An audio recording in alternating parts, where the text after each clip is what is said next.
მოკლედ მეგობრებო, გადავწყვიტე, იმდენი ადამიანია დაინტერესებული ჩემი მდგომარეობით, გადავწყვიტე, რომ პატარა ვიდეო ჩამეწერა და მომეწოდებინა ინფორმაცია რეალურად რა ხდება ჩემს ირგვლივ.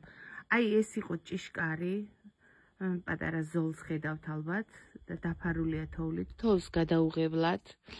დიდი მადლობა ყველას, ვინც ჩემი მდგომარეობით ხართ დაინტერესებული. როგორც ხედავთ, არსად კაცის გზაზე კაცის ჭაჭანება არ არის,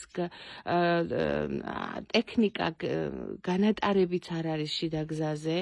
მეზობლებსაც ნაკლებად გვაქვს კომუნიკაცია თოვლის გამო, თან თოვს, თან ყინავს, თოვლის საფარი არის დაახლოებით 2 მეტრი, რამდენიმე დღეა მე პირადად არა მაქვს შუქი და ტელეფონს powerbank-ით ვტენი, მომეწოდება მთელ სოფელს მიეწოდება გაზი, მაგრამ არიან თოლში ჩარჩენილი მარტოხელა მოხუცები და ოჯახები, რომლებსაც პრობლემები აქვთ, ვიცი მაქვს ფაქტები, რომ სასწრაფო ვერ მოვიდა ადამიანებამდე, რომლებსაც ჯანმრთელობის პრობლემა აქვს. როგორც გითხარით, თოვს გადაუღებლად, თოვლის საფარი არის 2 მეტრი, ძალიან გთხოვთ, ისედაც სტიქიაში ჩარჩენილები სტრესულ მდგომარეობაში ვართ და მომშველებლები არ ჩანს და ძალიან გთხოვთ, თავი შეიკავეთ ისეთი ცინიკური კომენტარებისგან, რომ აბა მთავრობამ გაგითოლოთ ჭიშკართან გზა და ის ხალხი ნუ გამოდებს ფოტოებს, ვისაც ჭიშკრამდე არ აქვს გზა გათოლი და აი თუ აქვს აზრი ახლა აქ გათოლვას, გაწმენდას, ხო ვერ მეტყვით, აქვს აზრი, არა აქვს, ან თუნდაც გავწმინდეთ და გავთოლეთ ჭიშკრამდე. მერე სად მიდიხარ? ცენტრალური გზაც რომ აღარაა გათოლილი და გაწმენდილი. აი მერე სად მიდიხარ?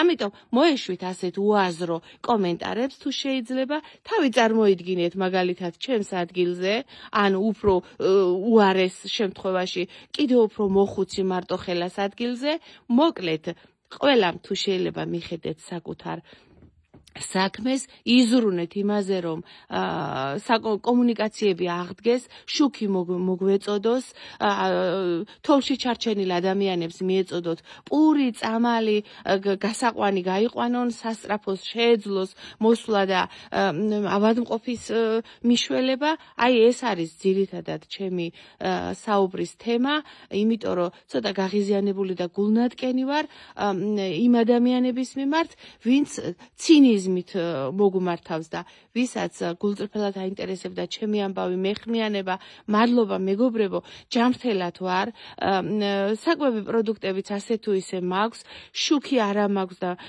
ეს ძალიან დიდ დისკომფორტს მიქმნის, დიდი თოვლია და რომ გითხრათ, რომ არ მეშინია მეთქი, ასე არ არის, საფრთხის შემცველია ეს ყველაფერი, იმიტომ რომ არა ვარ დარწმუნებული, რომ ან მეზობლებს, ან მე გარშემომყოფებს საფრთხე არ შეგვექმნება, აი ხედავთ რამხელა თოლი, აი ხის წვერები ჩანს, ჩემი ეზოს ხის წვერები. მოკლედ მშვიდობას გისურვებთ ყველას და იმედია, რომ რაღაც მოგვეშველებიან და რაღაც საშველი გამოჩნდება. მადლობა კიდევ ერთხელ ჩემი ამბების მოკითხვისთვის. ჩემი მესენჯერი აფეთქდა, შვილები ნერვიულობენ და მინდა უთხრა, რომ მე ამასაც გავუძლებ.